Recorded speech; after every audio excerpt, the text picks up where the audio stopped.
اللہ رب العالمین نے قرآن مجید میں اپنے محبوب کو فرمایا، اے میرے محبوب، کچھ لوگ ایسے ہیں جنہوں نے نفسانی خواہشات کو اپنا خدا بنا لیا ہے، نفسانی خواہشات کو اپنا خدا سمجھ کر نفسانی خواہشات کی پوجا کرتے ہیں۔ اے میرے پیارے حبیب، بتائیں تو صحیح، کیا ایسے لوگوں کی وکالت کریں گے جو مجھے خدا ماننے کے بجائے نفس کو خدا مان بیٹھے، نفس کی پوجا کرتے ہیں؟ اے میرے محبوب، کیا آپ انہی لوگوں کی سفارش کریں گے؟ آپ خواہشات کے پیچھے بھاگنے کا مطلب کیا ہے؟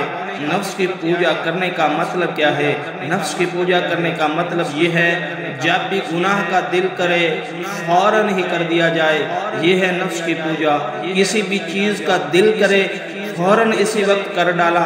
شراب پینے کا دل کر رہا ہے، رمضان کے مہینے میں بوتل اٹھائی، منہ پر لگائی، یہ ہے نفس امارہ۔ زنا کرنے کا دل چاہ رہا ہے، دل کر رہا ہے، فوراً ہی کر ڈالا۔ کسی بھی گناہ کا دل کرے فوراً ہی کر دینا، یہ ہے نفس کی پوجا کرنا، یہ ہے نفسانی خواہشات کے پیچھے پیچھے بھاگنا۔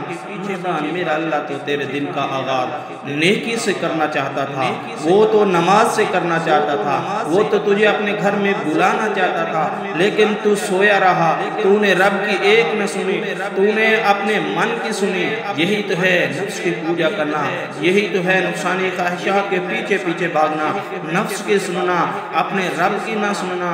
میرا اللہ تو تجھے اپنے گھر میں بلوانا چاہتا تھا، لیکن تو سویا رہا، تو نے رب کی نہ سنی، تو نے اپنے من کی سنی، تو نے اپنے نفس کی سنی۔ اتنے بڑے رب کی نافرمانی کر کے تو نے اپنے نفس کی سنی، تو نے اپنی شہوت کی سنی۔ تو جوانوں، نفس جس پر حاوی ہو جاتا ہے تو پھر یہ نفس انسان سے تقوی چھین لیتا ہے، انسان کو تقوی سے دور کر دیتا ہے، انسان کو ایمان سے دور کر دیتا ہے، ایمان کی چاشنی سے دور کر دیتا ہے۔ جب نفس انسان پر حاوی ہوتا ہے تو پھر سب کچھ برباد کر دیتا ہے۔ آپ نے تو سنا، تاکہ جب نفس حاوی ہو جاتا ہے، نفس امارہ کی بات کر رہا ہوں، نفس امارہ جب فرشتے پر حاوی ہو جائے تو پھر اندر تکبر پیدا کر دیتا ہے، پھر اندر غرور پیدا کر دیتا ہے۔ رسول کریم صلی اللہ علیہ وآلہ وسلم کسی جہاد میں فتح یاب ہو کر صحابہ کرام کے ساتھ واپس مدینہ طیبہ پہنچے تو کچھ صحابی زیادہ زخمی تھے، کچھ صحابی شہید بھی ہو گئے تھے۔ تو رسول کریم صلی اللہ علیہ وآلہ وسلم نے صحابہ کرام کو ایک جملہ ارشاد فرمایا۔ وہ جملہ یہ تھا، صحابہ ہم چھوٹے جہاد سے بڑے جہاد کی طرف جا رہے ہیں۔ صحابہ کرام نے عرض کی، یا رسول اللہ، اس سے بھی بڑا جہاد ہوگا، اس سے بھی بڑا جہاد ہو سکتا ہے؟ میرے کریم نبی صلی اللہ علیہ وآلہ وسلم نے فرمایا، ہاں، یہ چھوٹا جہاد تھا، جو بڑا جہاد ہے وہ ہے اپنے نفس کے ساتھ لڑنا، شہوت کے ساتھ لڑنا، وہ ہے نفسانی خواہشات کے ساتھ لڑنا۔ یہ بہت بڑا جہاد ہے، یہ بہت بڑی جنگ ہے۔ جوانوں، اللہ تعالیٰ کی جو مخلوق ہے وہ تین طرح کی ہے۔ اللہ تعالیٰ نے تین طرح کی مخلوق کو پیدا فرمایا۔ نمبر ایک فرشتے، نمبر دو انسان، نمبر تین حیوان۔ تینوں کو اللہ تعالیٰ نے مختلف مقام دیا ہے اور تینوں مختلف قسم کی مخلوق ہیں۔ اللہ تعالیٰ نے ان تینوں کو جو چیزیں عطا کی ہیں ان میں فرق ہے۔ فرشتوں کو اللہ تعالیٰ نے عقل دی ہے، شہوت نہیں دی، نفسانی خواہشات نہیں دی، اس لیے فرشتے برائی کرنے کا سوچ بھی نہیں سکتے، گناہ کرنے کا سوچ بھی نہیں سکتے۔ اس لیے اللہ تعالیٰ نے ان کے اندر شہوت ڈالی ہی نہیں۔ اللہ تعالیٰ نے فرشتوں کو صرف عقل عطا کی ہے۔ دوسری طرف حیوان ہے، جانور ہیں، جانوروں کو اللہ تعالیٰ نے شہوت دی ہے۔ جانور ہر وقت نفسانی خواہشات کا شکار رہتے ہیں۔ اللہ تعالیٰ نے جانوروں کو، حیوانوں کو شہوت تو دی ہے لیکن عقل نہیں دی۔ تیسری طرف حضرت انسان کھڑا ہے، حضرت انسان کو اللہ تعالیٰ نے عقل بھی دی ہے اور ساتھ میں شہوت بھی دی، یعنی کہ ایک چیز فرشتوں والی دی اور ایک چیز جانوروں والی دی تھی۔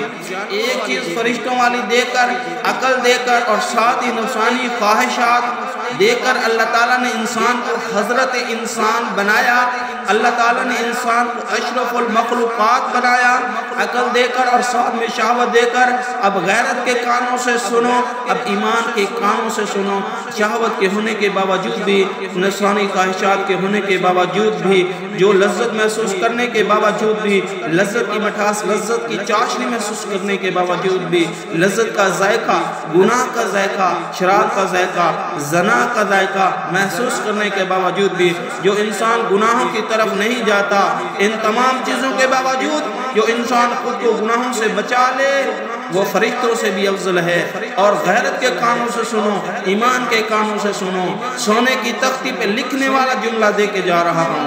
جوانوں، اللہ تعالیٰ نے انسان کو عقل سلیم بھی عطا کی ہے، اور عقل کے ہونے کے باوجود بھی، عقل سلیم ہونے کے باوجود بھی جو انسان نفسانی خواہشات کے پیچھے پیچھے بھاگے، جو انسان نفس کی پوجا کرے، عقل ہونے کے باوجود بھی جو انسان نفسانی خواہشات کی پوجا کرے، وہ کتوں سے بھی گیا گزرا ہے، وہ خنزیر سے بھی بدتر ہے، وہ جانوروں سے بھی بدتر ہے۔ اللہ نے عقل بھی دی، اور عقل کے ہونے کے باوجود بجائے فرشتوں والا کام کرنے کے، بجائے عبادت کرنے کے، وہ جانور والا کام کرتا ہے، وہ نفسانی خواہشات کے پیچھے پیچھے بھاگ رہا ہے، وہ لذتیں اٹھا رہا ہے۔ اس لیے ایسے انسان کو کتوں سے بدتر کہا گیا ہے، خنزیر سے بھی بدتر کہا گیا ہے۔ فیصلہ تمہارے ہاتھ میں ہے۔ جوان ہو کر تم کون سی زندگی گزارنا چاہتے ہو؟ کتوں والی زندگی گزارنا چاہتے ہو یا فرشتوں سے بھی افضل والی زندگی گزارنا چاہتے ہو؟ ایک روایت میں آتا ہے جب اللہ رب العالمین نے نفس اور عقل کو پیدا فرمایا، نفس کو اور عقل کو پیدا فرمایا، تو ان دونوں کو آپ نے سامنے کھڑا کیا، دونوں کو حاضر کیا۔ اللہ تبارک و تعالیٰ سے پہلے عقل کو بلایا، پوچھا تو کون ہے اور میں کون ہوں؟ عقل تو کون ہے اور میں کون ہوں؟ عقل نے کہا تو میرا خدا ہے اور میں تیرا بندہ ہوں۔ بڑی ہی ادب و احترام سے کہا، بڑی ہی عاجزی سے کہا۔ اللہ تعالیٰ کو عقل کی عاجزی پسند آئی، عقل کا ادب و احترام پسند آیا۔ اللہ تعالیٰ نے عقل کو بڑی ہی عزت سے نوازا، بڑی شان و شوکت سے نوازا۔ پھر اللہ تعالیٰ نے نفس کو بلایا، پوچھا تو کون ہے اور میں کون ہوں؟ نفس نے کہا میں ہوں، تو ہے۔ نفس نے کہا میں ہوں، تو ہے۔ یہ سن کر اللہ کی ذات جاہو جلال میں آ گئی۔ اچھا، تیرے اندر تکبر ہے، تیرے اندر گھمنڈ ہے، تیرے اندر میں ہے۔ ہائے جس کو میں کی ہوا لگی، پھر اسے نہ دعا لگی نہ دعا لگی۔ بکرے میں اور انسان میں تھوڑا سا ہی تو فرق ہے۔ بکرے میں اور تکبر کرنے والے انسان میں، جانوروں میں اور تکبر کرنے والے انسان میں تھوڑا سا ہی تو فرق ہے کہ بکرا تھوڑا کم اور انسان تھوڑا زیادہ میں کرتا ہے۔ جب میرے اللہ نے نفس سے پوچھا کہ تو کون ہے اور میں کون ہوں، نفس نے کہا میں ہوں، تو ہے۔ میرا اللہ جاہو جلال میں آ گیا۔ میرے اللہ نے فرمایا اس نفس کو 100 سال آگ میں جلایا جائے۔ 100 سال آگ کی صورت میں سے سزا دی گئی، آگ کی شکل میں اسے سزا میں مبتلا کیا گیا۔ 100 سال نفس کو آگ میں جلایا گیا، آگ میں عذاب دیا گیا۔ 100 سال کے بعد اللہ کے سامنے لایا گیا۔ میرے اللہ نے پھر سے پوچھا بتا تو کون ہے اور میں کون ہوں؟ نفس نے کہا تو ہے اور میں ہوں۔ اچھا، اب بھی تیرے اندر سے تکبر نہیں گیا، اب بھی تیرے اندر سے یہ میں نہیں گئی۔ اللہ تعالیٰ نے پھر فرمایا اے فرشتو اس 100 سال بھوکا رکھو۔ نفس کو 100 سال پیاسا رکھا، 100 سال بھوک کی شکل میں اسے سزا دی گئی، پیاس کی شکل میں اسے نفس کو سزا دی گئی۔ 100 سال کے بعد اللہ کے حضور لایا گیا۔ پھر اللہ نے پوچھا بتا تو کون ہے اور میں کون ہوں؟ اب آ کر نفس نے کہا میرے مالک تو میرا خدا ہے اور میں تیرا بندہ ہوں۔ اب آ کر نفس کو بلاؤ میرے مالک تو میرا خدا ہے اور میں تیرا بندہ ہوں۔ 100 سال کی پیاس برداشت کرنے کے بعد، 100 سال کی بھوک برداشت کرنے کے بعد نفس کو پتا چلا کہ میرا مالک ہے، 100 سال کی بھوک برداشت کرنے کے بعد اس رب کی پہچان آئی، اس لیے اللہ تعالیٰ نے اپنی پہچان کروانے کے لیے ہمارے پاس رمضان المبارک کا مبارک مہینہ بھیجا ہے۔ اس مہینے میں پیاس برداشت کرو، اس مہینے میں بھوک برداشت کرو۔ جب پیاسے اور بھوکے رہو گے تو تم ہی اپنے رب کی پہچان ہوگی، تو تمہیں اپنے رب کی پہچان ہوگی۔